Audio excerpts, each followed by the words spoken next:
Hello student, I am Ved Prakash Pandey from Biomentors Biology classes. Bhavua. Let me talk about Big Bang Theory. Big Bang Theory propose करने वाले जो scientist थे, Abel matter थे, वो profession से philosopher भी थे। उनके अकॉर्डिंग जो बिग बैंग थ्योरी है, ये यूनिवर्स के ओरिजिनेशन के विषय में आपको बताएगा। यूनिवर्स का ओरिजिनेशन कैसे हुआ, अर्थ का फॉर्मेशन कैसे हुआ, सोलर नेबुला कैसे बने, और सारे जितने भी प्लैनेट आप लोग देखते हैं, प्लैनेट के विषय में जानते हैं, वो प्लैनेट का फॉर्मेशन कैसे हुआ था, हाइड्रोजन हीलियम गैस कैसे बने थे, ये सारे विषयों में बिग बैंग थ्योरी सारे को इंक्लूड कर रखा है।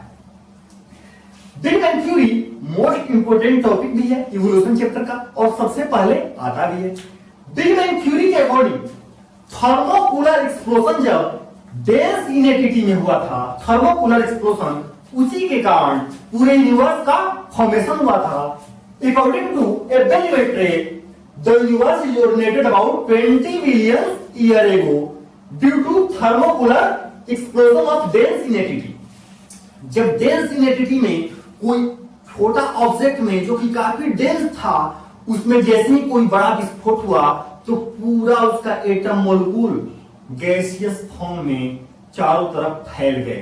पूरा उस कंडीशन का जो यूनिवर्स का इमेजिन किया जाता है, चारों तरफ धूल कण फैल चुके थे, और एक कंडीशन ऐसा था कि इतने छोटे छोटे पार्ट में बट गए थे, फिर भी इनके अंदर जो अपना खुद का ग्रेविटेशनल फोर्स था, उसी ग्रेविटेशनल पुल के कारण ये धीरे धीरे गैसियस क्लाउड के रूप में कोलैप्स होते गए।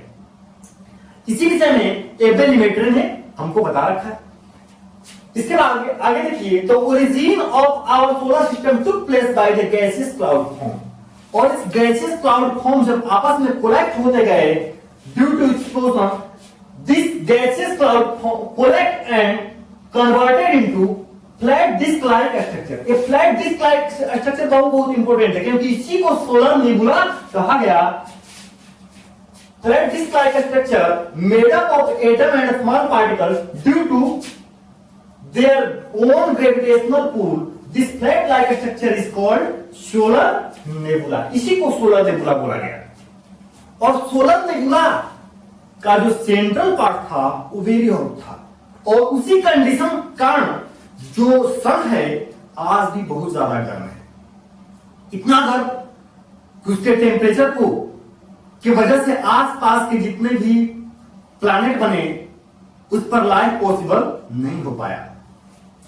सोलर सिस्टम के चारों तरफ जो क्लाउड और गैसियस पार्ट थे, जो एटम और मॉलिक्यूल के पार्ट चारों तरफ मूव कर रहे थे, वो एक एक प्लैनेट का फॉर्म ले लिए और सन के चारों तरफ मूव करने लगे। Now due to condensation of atoms and dust particle moving around the sun, formation of the other planet took place. ये जो प्लैनेट थे, जिसकी आप जानते हो, Mercury, Venus, Earth, Mars, Jupiter, Saturn, Uranus and Neptune. Mercury, Venus, Earth, Mars, Jupiter, Saturn, Uranus and Neptune, ये जितने भी प्लैनेट बने सन के चारों तरफ मूव करने के कारण आज भी सन के चारों तरफ मूव करते हैं, परिक्रमा करते रहते हैं, चारों तरफ घूमते रहते हैं। लेकिन उस कंडीशन में जब अर्थ का फॉर्मेशन हुआ, तो अर्थ का फॉर्मेशन सोलर सिस्टम बन जाने के बीच का प्रोसेस है। अर्थ का फॉर्मेशन होने में लगभग 4.5 बिलियन ईयर एगो। अर्थ का फॉर्मेशन कितना पहले हुआ? 4.5 बिलियन ईयर एगो। और पूरे सोलर सिस्टम का फॉर्मेशन कब हुआ है? तो पूरे सोलर सिस्टम का जो फॉर्मेशन है, साइंटिस्टों के डाटा के अनुसार 4.6 बिलियन ईयर एगो हुआ। 4.6 बिलियन ईयर एगो हुआ है। मतलब कि अर्थ का जो डाटा एनसीईआरटी दे रखा है 4.5 बिलियन ईयर एगो, जबकि जो पूरे सोलर सिस्टम का जो डाटा है साइंटिस्टों के अकॉर्डिंग 4.6 बिलियन ईयर एगो है। इस कंडीशन में the solid parts of our planet Earth was, इसको लिविंग प्लैनेट भी बोला जाता है। अर्थ क्या बोलता है? लिविंग प्लैनेट भी बोला जाता है। Was called lithosphere. इसको क्या बोला जाता है? Lithosphere. Sphere and gaseous part जो था उसको क्या बोला जाता है, एटमोस्फियर। जब धीरे धीरे एक्सपैंड होने की वजह से जब यूनिवर्स एक्सपैंड होता गया तो इसके टेम्परेचर डाउन हो गए और उस कंडीशन में बहुत सारे एस्टेरॉइड जो थे आकर अर्थ से टकराते थे। तो बहुत सारे धूमकेतु एस्टेरॉइड जो थे वो अर्थ से टकराने के कारण कहीं कहीं अर्थ क्षतिग्रस्त होती गई।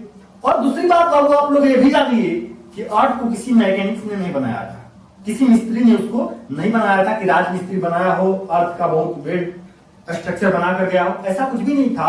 अर्थ का फॉर्मेशन एक विस्फोट के कारण ही जिस कंडीशन में यूनिवर्स का फॉर्मेशन हो रहा था उसी समय हुआ था। इसलिए और एस्टेरॉइड को बार बार टकराने के कारण बहुत काफी गर्म उल्कापिंड या एस्टेरॉइड्स आकर पृथ्वी से टकराते थे, अर्थ से टकराते थे। उस कंडीशन में अर्थ पर जगह जगह गड्ढा हो गए और जब तक टेम्परेचर 100 डिग्री सेल्सियस से ज्यादा रहा तब तक वहां पर कोई भी पानी नहीं टिक पाया, कोई भी वाटर नहीं रह पाया। और धीरे धीरे एक्सपेंड होने की वजह से जब अपर सरफेस कूल होने लगा, ठंडा होने लगा, उस कंडीशन में वहां पर सबसे पहले पानी रुका। इसका टेम्परेचर पहले इतना ज्यादा था जिसे गर्म तवे पर 4 बूंद पानी का छींटा मार देने के बाद पानी वेपोराइज हो जाता है, वाष्पीकृत होकर उड़ जाता है। वैसा ही कंडीशन कुछ अर्थ का रहा था। और धीरे धीरे जब अर्थ ठंडा हो गया, 100 डिग्री सेल्सियस इसका टेम्परेचर हो गया, तो इस पर लाइफ पहली बार प्रोटोसेल के फॉर्म में लाइफ आना शुरू हुआ और ये लाइफ ओशियन में आया। ठीक है, अगले वीडियो में फिर मिलेंगे।